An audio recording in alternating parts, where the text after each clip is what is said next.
Can we talk for a moment about the fact that learning something new just feels so hard?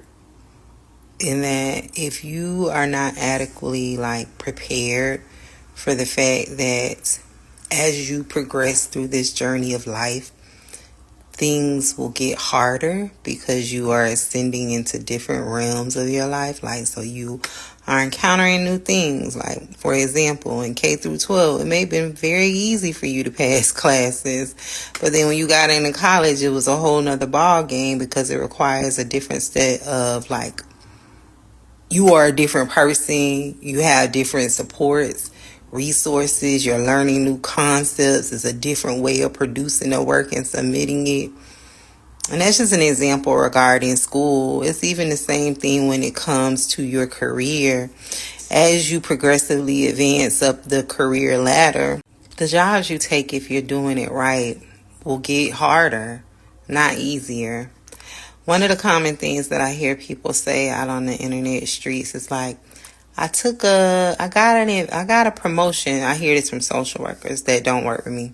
I got a promotion and they didn't even train me. Specifically, this is usually coming from social workers in social service agencies where they got a supervisor job or something like that.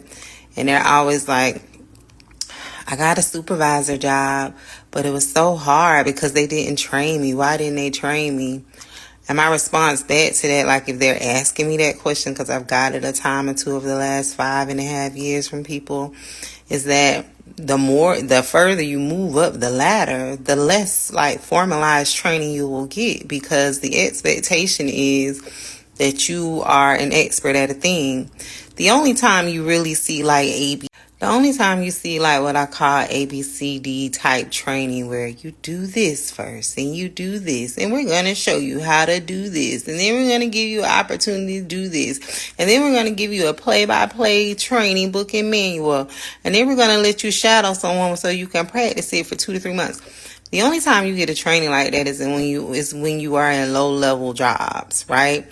So my background before I became a social worker, before I got all these degrees, was I worked in state government and call centers. That's how they trained you. You were in training for 3 months. It was very ABCD. It was very I think they call it rote, you memorize the steps, right? And that's the same thing with case management.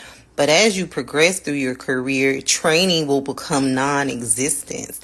Especially if you are branding yourself and telling the people that you're an expert at such and such. This is why when you go to college, the primary objective of college in preparation for the workforce is just to teach you how to critically think, right? That's why in some professors' classes, they didn't give you any instruction. They just said, produce the thing. And you're looking like a deer in headlights and you want to know how do I do it? Give me step-by-step guidance, right? Especially once you move into your major specific courses, is less of a step-by-step guide.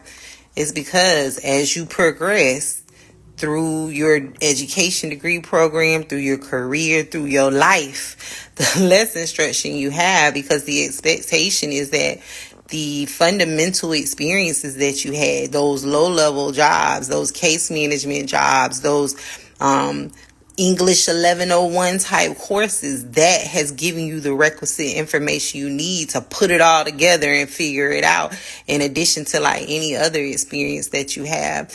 And so I share that because I see it. Look at my phone doing something weird. I share that because I see a lot of people not progressing in their career or retreating back to very entry-level case management jobs after getting a promotion in a social service agency because it started feeling hard.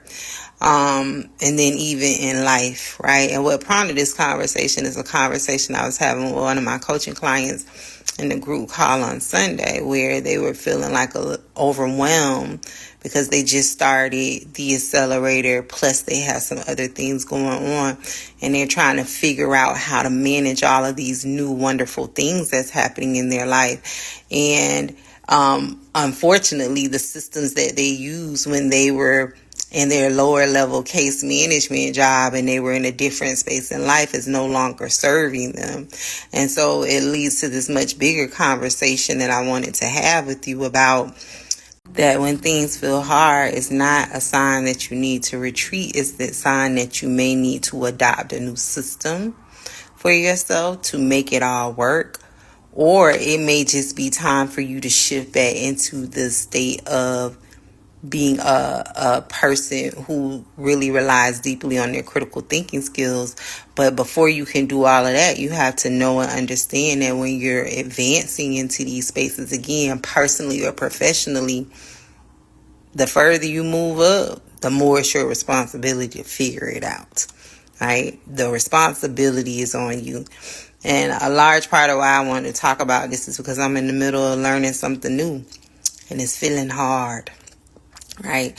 But what I'm doing is I'm realizing like I need a new system for myself. The system that got me here is not the system that's going to get me to the next.